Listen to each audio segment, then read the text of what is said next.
Halo anak-anak, selamat pagi, salam sehat buat kita semua ya. Pada pagi hari ini, Pak Denis mengucapkan ya selamat ya, karena kita semua sudah refreshing banyak hal dengan libur yang panjang ya. Semoga anak-anak menikmati libur panjang. Nah, pada hari ini kita masih saja melanjutkan pembelajaran kita pada pembelajaran tema 2, di mana pembelajaran itu kita udah masuk pada pembelajaran 4 ya. Kemarin pembelajaran 2 dan 3 itu menceritakan bagaimana dongeng, bagaimana kalian membaca dongeng, mendengarkan dongeng, menceritakan atau mendengarkan dongeng itu sendiri. Nah, tahukah anak-anak, di dalam dongeng tentu ada yang kita ketahui atau kita paham, yaitu pertama adalah unsur-unsur di dalam dongeng. Kenapa? Karena di dalam dongeng harus ada unsur-unsurnya. Ya, salah satu unsur yang perlu kita tahu bahwa di dalam dongeng kita pasti akan mengenal yang namanya tokoh atau pemeran pelaku dalam dongeng tersebut. Nah, untuk tahu lebih lanjut, anak-anak, ini ada selain tokoh ada apa lagi? Kita bisa melihat ini. Nah, unsur-unsur dalam dongeng, satu tokoh yang sudah pada katakan. Yang kedua ada latar. Latar itu yaitu merupakan tempat, waktu di dalam suasana atau peristiwa itu terjadi. Misalnya tempat itu di mana? Di gunung kah? Atau di uh, hutan, di laut, di mana aja bisa. Kemudian watak tokoh itu. Nah, wataknya seperti apa ya? Atau itu sifat ya. Watak itu adalah sifat atau yang kita tahu dari watak itu, misalnya sifatnya itu baik, sifatnya itu bijaksana, sifatnya itu ramah, atau sifatnya sombong, atau sifatnya serakah, angkuh, ya, dan semacam-macam banyak sekali. Kemudian alur. Alur itu adalah rangkaian peristiwa. Nah, kalau kemarin anak-anak sudah mendengar ya dongeng atau membaca dongeng di pembelajaran 2 dan 3, itu di mana membahas tentang pengembara dan pohon besar. Kemudian dongeng yang berikutnya itu tentang bagaimana asal mula buah kelapa itu. Nah, kita pasti tahu di situ ada tokohnya, ada latar belakangnya apa, kemudian watak, alurnya seperti apa, atau peristiwanya bagaimana, peristiwanya apa yang terjadi, sampai dongeng itu bisa memberikan unsur yang sangat berperan penting dalam hal ini peristiwa apa. Misalnya di dalam dongeng pengembara dan buah kelapa itu, peristiwa yang paling inti adalah ketika mereka mengatakan pohon ini tidak berguna, pohon ini tidak ada manfaatnya. Lalu hal itu terjadi ketika pohon itu berkata ya sebaliknya. Ya. Kemudian peristiwa berikutnya, peristiwa yang terjadi antara bagaimana buah kelapa itu bisa terjadi. Nah, itu peristiwa apa yang muncul? Yaitu ketika seorang laki itu membuka kotak itu, lalu dia tidak sabar sampai akhirnya dia berubah menjadi pohon kelapa itu. Nah, kemudian apa pesan? Pesannya apa dari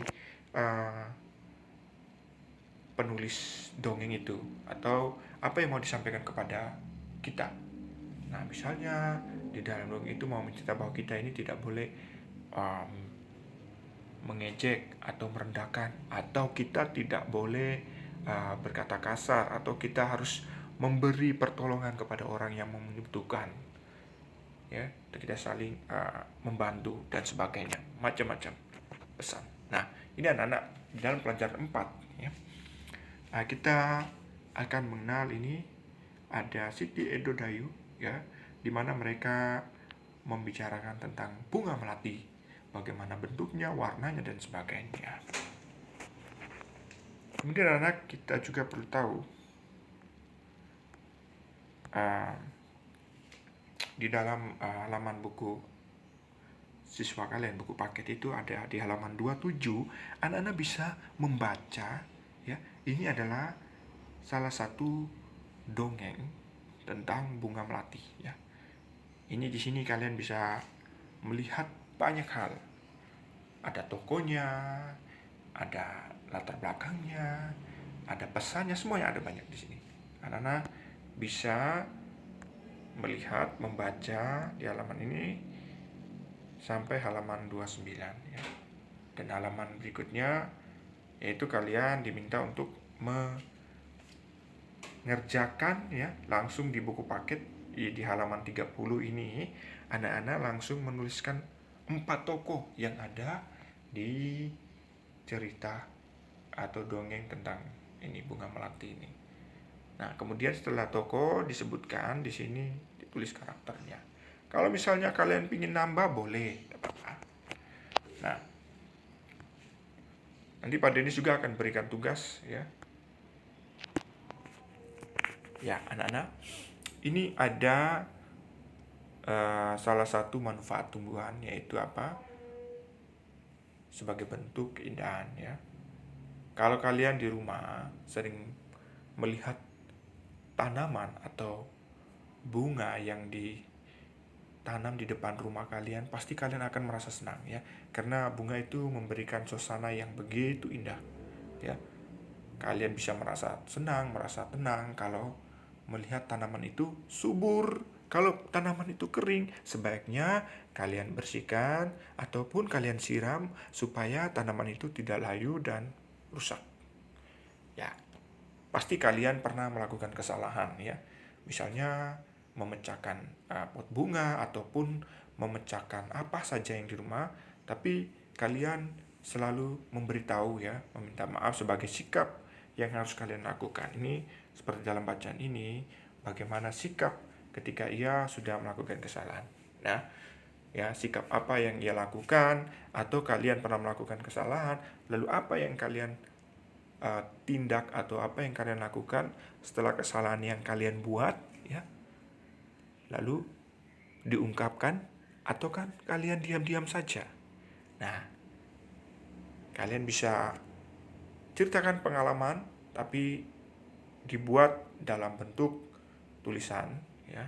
Pengalaman apa misalnya ya, ditulis saja di buku tulis. Nah, anak-anak, di sini kalian bisa baca ya, manfaat tumbuhan ya.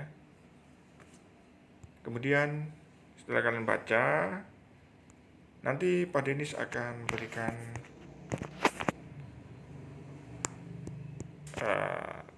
satu dua tugas ya tentang pembelajaran tematik. Nanti kalian kerjakan ya di buku tulis. Oke anak-anak, terima kasih. Semoga pembelajaran hari ini bermanfaat dan kalian bisa berpikir dalam melaksanakan pekerjaan yang kalian kerjakan dengan penuh hati ya, dengan penuh sukacita, dengan penuh kegembiraan. Terima kasih, salam sehat, sampai jumpa.